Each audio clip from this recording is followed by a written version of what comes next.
2003 ശേഷം വോട്ടർ പട്ടികയിൽ വന്നവരാണെന്ന് കരുതുക. ഹാജരാക്കേണ്ട ചില രേഖകളുടെ പട്ടിക കൂടി നോക്കാം.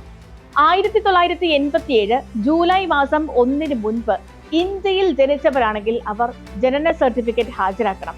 അതിൽ ജനിച്ച തീയതിയും ജനന സ്ഥലവും ഉണ്ടാകണം. ഈ ബീഹാറിൽ ബഹുഭൂരിപക്ഷവും ഇങ്ങനെ ഒരു രേഖയും നേടാത്തവരാണ്.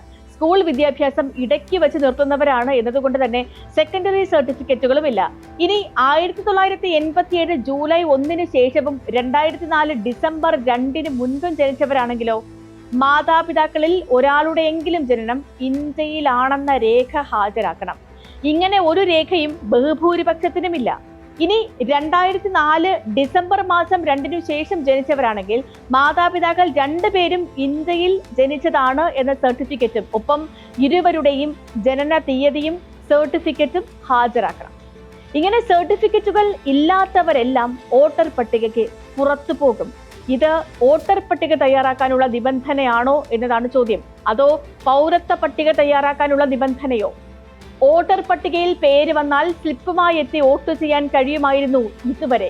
സ്വന്തം മാത്രമല്ല, മാതാപിതാക്കളുടെയും ജനന സർട്ടിഫിക്കറ്റാണ് ഇപ്പോൾ ഹാജരാക്കേണ്ടത്. പ്രാഥമിക വിദ്യാഭ്യാസം പോലും സാർവത്രികമല്ലാത്ത ബീഹാറിൽ കഷ്ടപ്പെടാൻ പോകുന്നത് ന്യൂനപക്ഷ വിഭാഗങ്ങളാണ്. തെളിച്ചു പറഞ്ഞാൽ മുസ്ലിം സമുദായമാണ് വലിയ തോതിൽ ആശങ്കപ്പെടുന്നത്.